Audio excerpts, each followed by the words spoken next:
Hello दोस्तों, मैं शंभू कुमार। शंभू जी इस क्लासेस में आपका स्वागत है। तो सबसे पहले हम लोग जानेंगे कि इतिहास है क्या। तो इसे इतिहास का मतलब है कि इतिहास पढ़ने से हमें किसी भी देश की, वहाँ की आबादी का, वहाँ के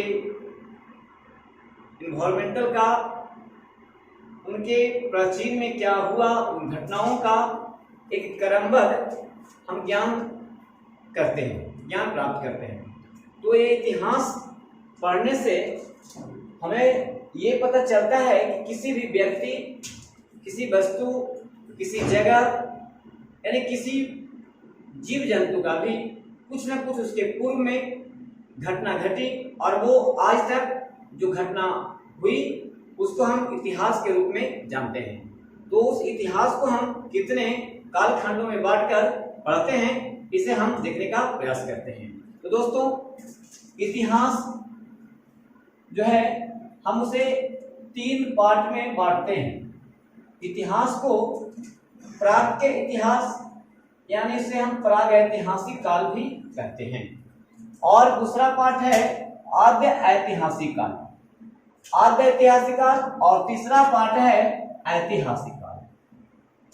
आप देख पा रहे हैं, पहला है प्राग ऐतिहासिक काल या प्राग ऐतिहासिक काल, दूसरा है आद्य ऐतिहासिक काल और ऐतिहासिक काल। तो दोस्तों, प्राग ऐतिहासिक काल को हम लोग समझते हैं कि प्राग ऐतिहासिक काल उस कालखंड को कहते हैं जिस कालखंड में या जिस कालखंड से अभी तक कोई लिखित विवरण प्राप्त नहीं हुआ है, कोई भी लिखित विवरण प्राप्त नहीं हुआ है, और वहां हम पाषाणों की बनी मूर्ति और औजारों से कुछ साक्ष्य प्राप्त करते हैं, लेकिन जिसका लिखित विवरण आज तक नहीं प्राप्त हुआ है।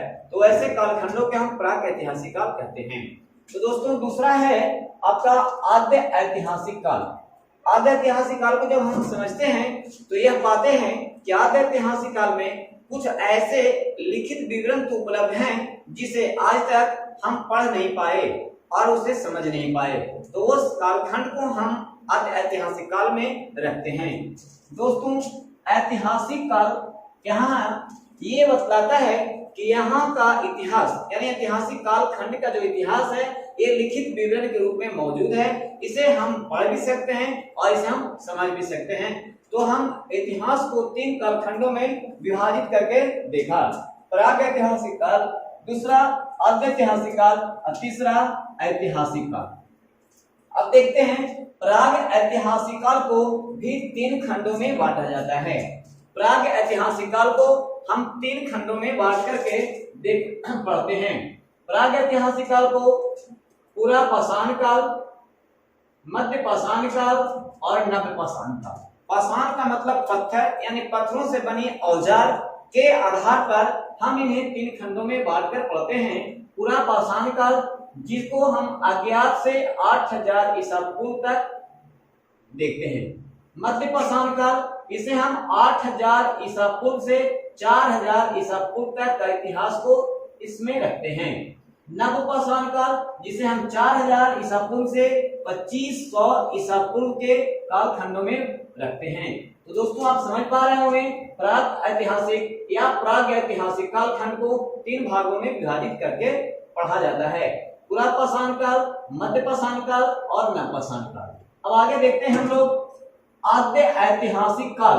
तो आद्य ऐतिहासिक काल जिसका विवरण तो हम प्राप्त किए लेकिन उसको पढ़ नहीं सके, लिखित विवरण मिला लेकिन वो आधे अधूरे के रूप में। तो आद्य ऐतिहासिक काल को हम 2 खंडों में विभाजित करके पढ़ते हैं।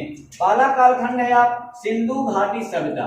दोस्तों, सिंधु घाटी सभ्यता को जो हम पढ़ते हैं वो आद्य ऐतिहासिक काल में ही अध्ययन करने को मिलता है।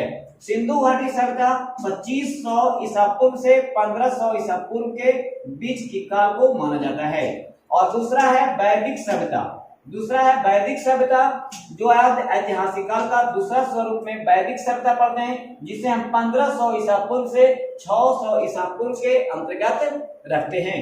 और दोस्तों, आप देखते हैं हम लोग वैदिक सभ्यता को भी यानी 1500 ईस्वी पूर्व से 600 ईस्वी पूर्व को 2 खंडों में विभाजित करते हैं। तो 2 खंडों में इस प्रकार हम लोग देखते हैं। पहला होता है ऋग वैदिक काल और दूसरा होता है उत्तर वैदिक काल। ऋग वैदिक काल 1500 ईसा पूर्व से 1000 ईसा पूर्व के बीच के काल को रखा जाता है, जबकि उत्तर वैदिक काल को अगर देखें तो 1000 ईसा पूर्व से 6000 ईसा पूर्व के बीच में रखा जाता है। तो दोस्तों आपने देखा कि प्रागैतिहासिक काल 3 खंडों में बांटा गया, आद्यैतिहासिक काल 2 खंडों में बांटा गया, सिंधु घाटी सभ्यता, वैदिक सभ्यता, और वैदिक सभ्यता को हम 2 खंडों में बांट के पढ़ते हैं। ऋग वैदिक काल जो 1500 ईसा पूर्व से 1000 ईसा पूर्व, और उत्तर वैदिक काल को 1000 ईसा पूर्व से 6000 ईसा पूर्व। तो आपने देखा प्रागैतिहासिक काल, आद्यैतिहासिक काल। अब आप देखें ऐतिहासिक काल को हम कैसे पढ़ते हैं और कितने भागों में बांटते हैं। तो यहां से देखेंगे ऐतिहासिक काल चरणबद्ध तरीके से हम इसको पढ़ते हैं। तो पहला है प्राचीन भारत का इतिहास, प्राचीन भारत का इतिहास। दूसरा है मध्यकालीन भारत का इतिहास, दूसरा है मध्यकालीन भारत का इतिहास, और यहाँ पे देखेंगे आधुनिक भारत का इतिहास, और उसके बाद में एक हम देखते हैं विश्व का इतिहास। तो दोस्तों हमें सबसे पहले ऐतिहासिक काल में प्राचीन भारत का इतिहास को पढ़ना, उसके बाद मध्यकालीन भारत को पढ़ना, उसके बाद आधुनिक भारत को पढ़ना पड़ता है। तो दोस्तों अभी अगर देखा जाए तो सबसे ज्यादा क्वेश्चन आपके इन ऐतिहासिक काल के 3 जो आपने देखा, प्राचीन भारत, मध्यकालीन और आधुनिक भारत, जिसमें सबसे ज्यादा क्वेश्चन आधुनिक भारत से ही आते हैं। तो प्राचीन भारत को भी हम लोग के पढ़ना होता है, वो भी इंपॉर्टेंट से है, और मध्यकालीन भारत को भी देखना है और आधुनिक भारत को भी देखना है। तो दोस्तों हम देखते हैं यहाँ पे कि प्राचीन भारत में हमें क्या क्या पढ़ना होता है, फिर देखेंगे मध्यकालीन भारत में क्या क्या पढ़ना होता है, और आधुनिक भारत में क्या क्या पढ़ना होता है। उसके बाद हम देखेंगे विश्व के इतिहास। तो सबसे पहले देखते हैं प्राचीन भारत का इतिहास। तो प्राचीन भारत के इतिहास में महाजनपद, आपने सुना होगा, यहां से भी क्वेश्चन पूछे जाते हैं। महाजनपद जो 6ठी शताब्दी ईसा पूर्व से, इसको हम ज्ञात करते हैं। दूसरा है मगध का साम्राज्य, प्राचीन भारत में ही पढ़ना होता है। मगध का साम्राज्य, आपका प्यारा मगध से बहुत इंपॉर्टेंट क्वेश्चन बनते हैं। 600 ईसा पूर्व से 300 ईसा पूर्व के बीच में हम मगध साम्राज्य को पढ़ते हैं। अगला है मौर्य साम्राज्य, चंद्रगुप्त मौर्य का नाम सुना आपने। तो मौर्य साम्राज्य को हम 323 ईसा पूर्व से 184 ईसा पूर्व एवं साथ में संगम काल, जिसे चेर, पांड्य और चोल को भी पढ़ा जाता है। मौर्य के बाद होता है मौर्योत्तर काल। तो मौर्योत्तर काल के जो समय है अवधि, वो 184 ईसा पूर्व से 313 ईस्वी पूर्व है। और इसके बाद जो आता है गुप्त साम्राज्य, तो गुप्त साम्राज्य की अवधि रही है 319 से ईस्वी से 550 ईस्वी। और उसके बाद आता है हर्षवर्धन काल। यहां से भी क्वेश्चन आपके पिछले एसआई में हर्षवर्धन काल से क्वेश्चन रहा है। तो 606 ईस्वी से 647 ईस्वी के बीच में हम हर्षवर्धन काल को भी पढ़ते हैं। तो दोस्तों अभी आपने देखा कि हमने इतिहास को 3 खंडों में बांटा, प्रागैतिहासिक काल, आद्यैतिहासिक काल और ऐतिहासिक काल।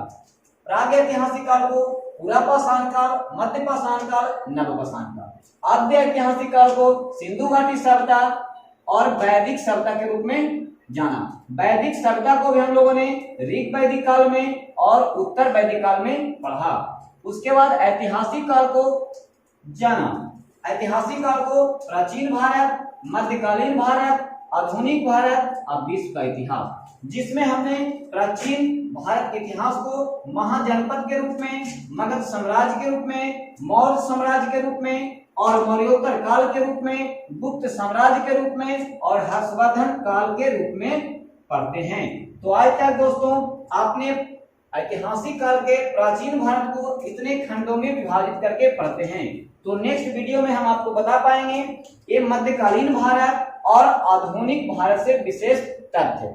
तो दोस्तों आपको आज का ये इतिहास की झलक कैसा लगा आप कमेंट करके बताएंगे। अगर आप मेरे चैनल पे पहली बार हैं तो इसे सब्सक्राइब कर देंगे और इस चैनल को शेयर कर देंगे।